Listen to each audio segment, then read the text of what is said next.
Using a graph with two vertical axes can be quite useful when you would like to visualize two variables that use a different scale. A common example is temperature and precipitation, but it can be used with any two variables. First, select the data that you would like to visualize.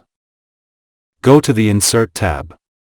Click on your preferred graph. I will go for a line graph here, and then click on More Line Graphs.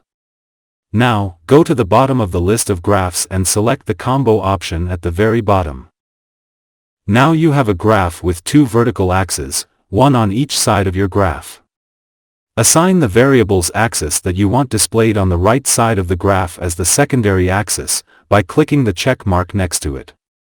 You can also change the graph type used for any of the variables, by selecting the graph type of your choice from the drop-down menu. Thanks for watching. Don't forget to like and subscribe. I will gladly help you with any questions you may have in the comments below.